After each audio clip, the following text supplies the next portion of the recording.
This story is for mature audiences only and is meant to share life lessons. I never imagined my own blood would feel hot and sticky against my skin while the man I once called my husband stood above me, eyes dark, knife dripping, whispering, "You did this to yourself." That was the moment I realized love could turn into a weapon sharper than any blade. Before I take you into the storm of my life, I want to thank every single one of you watching and listening. Your support, your comments, and your willingness to engage keep stories like mine alive. Please do not forget to like, subscribe, and leave your thoughts below, because what you share might help another broken soul find strength. I grew up believing in fairy tales. I believed that if a man looked at you long enough with a steady gaze, if he kissed your forehead softly before he kissed your lips, then he loved you. When I first met Matthew, he was everything I thought a husband should be. Handsome, well-dressed, ambitious, and endlessly charming. But what I did not know was that charm can be a mask.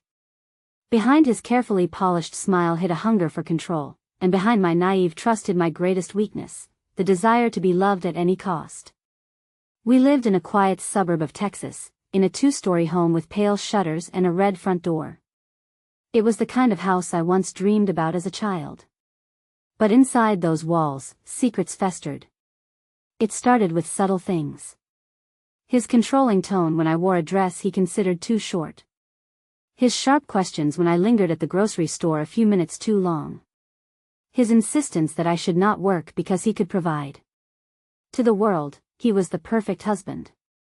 Behind closed doors, he became my jailer. And then came my mistake. I met someone. His name was Daniel. He was not extraordinary in the way Matthew was, but he was kind.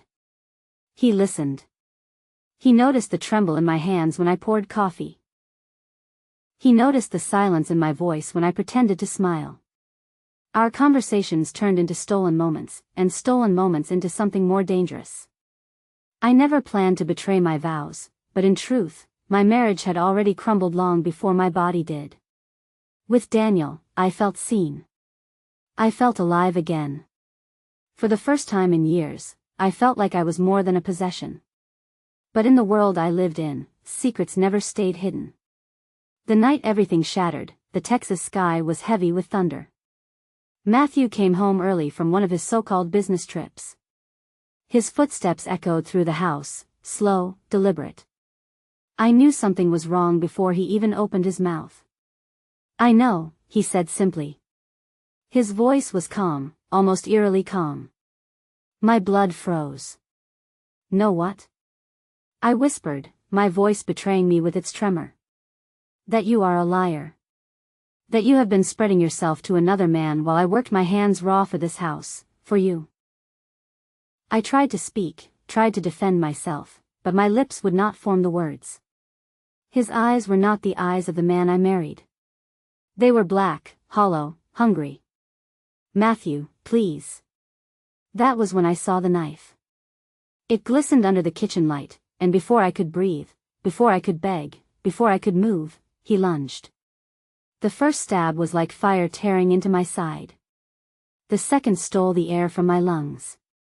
By the fifth, I could no longer count. My screams were swallowed by the storm outside, thunder roaring as if the heavens themselves were mocking my suffering. He whispered with every thrust, "You did this. You made me do this. You betrayed me." 27 times. I remember the number because I counted in fragments, fading in and out of consciousness, clinging to life as if my soul itself refused to let go. When I woke up, I was in a hospital bed. My body was a battlefield, tubes, stitches, and scars. But the greater wound was not on my flesh. It was in my spirit.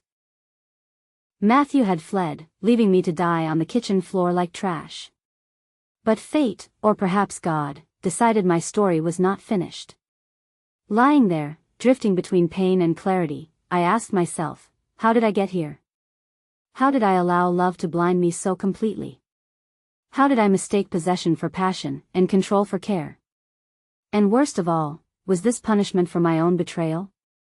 The guilt and the agony twisted together until I could no longer separate them. I had betrayed him, yes. But did betrayal justify blood? Did my need for affection justify the scars carved across my body? The answer would come later, but in that moment, I only knew one thing: my life would never be the same again. Days blurred together in the hospital. Nurses whispered about me in the hallways, some with pity, some with judgment. Reporters circled like vultures, eager to paint my story as another headline of scandal and violence. My family kept their distance, ashamed by the whispers of infidelity that stained my name. The only person who came was Daniel. His eyes brimmed with guilt every time he looked at me, as if he carried the knife himself. "This is my fault," he said one night, his hand trembling as it touched mine. "No," I whispered, though my voice was so weak it barely carried. "He chose this. Not you." But in the silence between us, I wondered if I believed my own words. The detectives came. They asked endless questions. Where was Matthew? Did I know where he would run? Did I want to press charges? I almost laughed. As if a man who stabbed his wife 27 times deserved a choice. As if I had not already paid the ultimate price. Yes, I wanted justice. But more than that, I wanted answers. I wanted to know how a man I once loved enough to marry could become my executioner. That question haunted me every time I closed my eyes. But the nightmare was far from over. Because just when I thought the danger had passed, just when I thought Matthew had disappeared for good, I received a letter in the hospital mail. No return address. No name. Just his handwriting. 3 words, scrawled in black ink. "This is not over." My heart stopped. And that is where I will leave you for now. Because what came after that letter was darker, bloodier, and more twisted than anything you can imagine. The letter sat in my trembling hands long after the nurse left my room. My eyes burned as I read those words again and again: "This is not over." A cold shiver crept up my spine, and my pulse hammered so hard I thought it might split open my stitches. I pressed the paper against my chest as if I could smother the truth of it, but nothing silenced the echo of his promise. Matthew was alive. He was watching. And worse, he was not finished. The police tried to reassure me. They said he was running. They said he would not dare come back while the entire state was hunting him. But deep inside, I knew Matthew too well. He was not the type of man to run forever. He was the type to stalk, to wait, to strike when I least expected it. And I, broken, stitched, weak, was the perfect prey. Every night in that hospital room, I heard footsteps in the hallway and swore it was him. Every shadow against the wall stretched into his silhouette. I even smelled his cologne once, sharp and musky, though no one else noticed. Sleep became a stranger. Fear became my closest companion. Daniel tried to comfort me. He brought me flowers, soft blankets, even read books by my bedside. But nothing erased the guilt etched across his face. One night, I finally asked him the question I had been swallowing. "Do you regret me?" His head shot up, eyes wide, as if the words themselves were knives. "What?" he breathed. "You heard me. Do you regret loving me, knowing what it caused?" Tears filled his eyes, but his voice came steady. "I could never regret you. Not for 1 second. But I regret that he turned you into his victim. I regret that I could not protect you." I wanted to believe him. Part of me did. But another part whispered that if I had never strayed, if I had never sought Daniel's warmth, Matthew would not have shattered me into pieces. Was my search for love worth the blood spilled? 2 weeks later, the hospital released me. My body was fragile, stitched like a patchwork doll. The house was no longer safe, so I moved into a small apartment under police surveillance. But safety is an illusion when your enemy knows every corner of your soul. The first night in that apartment, I found a red rose on the doorstep. No note. No vase. Just a single rose, its thorns sharp, its petals too perfect. The police dismissed it. Could be anyone, they said.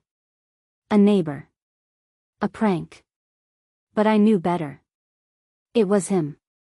The following days blurred into paranoia. I would wake up to the faint sound of tapping on the window, only to find nothing there. My phone would ring once, then stop. Unlisted numbers. Silent calls. I felt like I was being hunted. One evening, as the sun bled orange across the horizon, I looked out from my balcony. Across the street, half hidden in shadow, stood a figure. Still. Watching. My breath caught. "Matthew," I whispered. By the time I blinked, he was gone. Daniel insisted on staying with me, but the presence of his comfort only fueled Matthew's rage. A week later, another letter arrived, slid under my door this time. "You think he can save you? You think anyone can save you? You are mine. Always mine." My hands shook so violently I could barely hold the page. The walls of my new home felt like they were closing in. Every creak of the floorboards made me flinch. Every sound outside my door became a threat. I was living in a prison built not of bars, but of fear. And then came the night when everything spiraled again. Daniel and I were sitting on the couch, the television playing some mindless sitcom we were not really watching. My body was stiff against his, my mind still trapped in Matthew's shadow. Suddenly, the lights flickered. Once. Twice. Then the apartment went dark. My heart dropped into my stomach. Daniel got up quickly, moving to check the breaker. But as he opened the door to the hallway closet, a sound split the air, glass shattering from the kitchen. "Stay here," Daniel hissed, rushing forward. But I could not stay. My blood froze, my body locked between fight and flight. And then, from the darkness of the kitchen, a voice slid across the air like a blade. "You thought you escaped me." It was him. Matthew. My body convulsed with terror, memories of the knife flashing through me like lightning. "Matthew, please," I screamed, clutching my chest. "You do not have to do this again." His laugh was low, cruel. "Oh, but I do." Daniel lunged, but Matthew was faster. A struggle erupted in the kitchen, their bodies colliding, fists landing, grunts echoing. I scrambled backward, searching for anything, to defend myself with. My hand landed on a lamp. I ripped it from the table, the cord snapping against the wall. My whole body trembled, but rage burned through my fear. "No more," I whispered to myself. And with everything left inside me, I swung. The lamp cracked against Matthew's skull.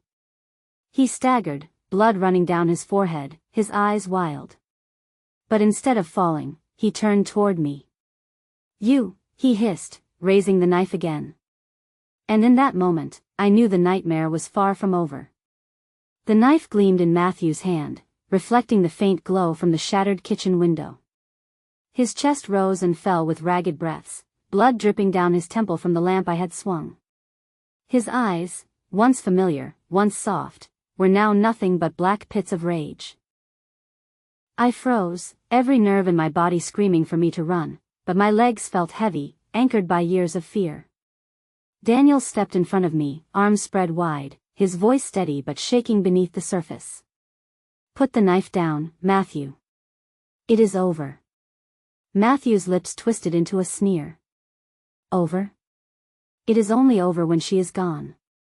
She belongs to me. No one else."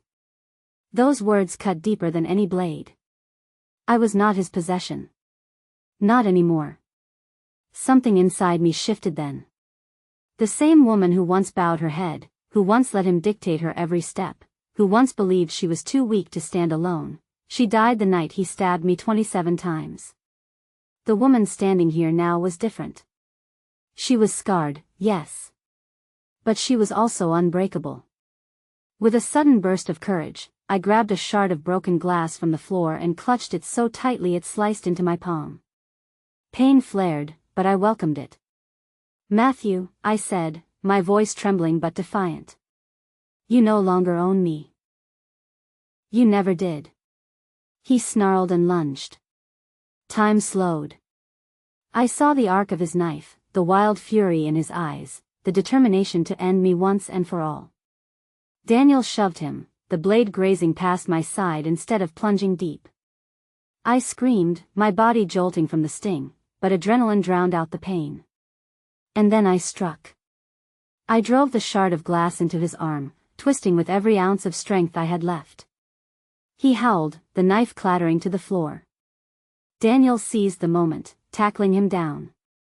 A brutal struggle erupted, fists and fury colliding, until finally Daniel pinned him against the cold tiles. I scrambled for the phone, my bloodied hands fumbling over the buttons, my voice shaking as I screamed for help. Please, he is here, he tried to kill me again, send the police, now. The sirens came like salvation. Red and blue lights painted the walls, officers storming in, yanking Matthew's twisted body off the ground. He fought them, spitting curses, screaming my name as if I were both his obsession and his executioner. This is not finished, he roared as they dragged him away. She will always be mine. But for the first time in years, I did not flinch at his words. I felt free. The months that followed were a blur of courtrooms, testimonies, and sleepless nights. I sat before strangers and bared my scars, not just the ones carved into my flesh but the ones hidden inside me. I told the truth of the abuse, the control, the betrayal, the stabbing. And I told the truth of my own mistakes. Yes, I had strayed. Yes, I had sought love outside my vows. But infidelity does not justify attempted murder. Betrayal does not justify 27 stab wounds. The jury agreed. Matthew was sentenced to life without parole. I will never forget the look on his face when the gavel struck, pure hatred, but powerless. For once, he had no control. Healing was not instant. My body bore scars I could not hide, and my heart carried burdens I had to face. Nights were still haunted by the memory of his knife, mornings still heavy with the weight of survival. But slowly, I began to rebuild. Therapy taught me that guilt is a prison I did not deserve to live in. Faith reminded me that brokenness is not the end of the story. And love, real love, showed me that I was worthy of gentleness, not violence. Daniel stayed. Through nightmares, through tears, through every moment when I wanted to give up, he stayed. And though our story began in the shadows of betrayal, it grew into something neither of us expected, redemption. I learned that love is not ownership. Love is not control. Love is not pain disguised as passion. Love is freedom. Love is choice. Love is respect. Today, I stand here alive when I should have been buried. I stand scarred but not defeated. My husband stabbed me 27 times, but what he could not kill was my spirit. And if you are listening now, trapped in a love that feels more like a cage, let my story be the knife that cuts you free. Do not wait for the blade to fall before you realize your worth. Because you are worthy. You are strong. And no scar, no betrayal, no past mistake can erase the power you hold to rise again. Pain does not define you. Choices do. Even in the darkest betrayal, even in the deepest wounds, there is a chance to choose healing, to choose freedom, and to choose yourself.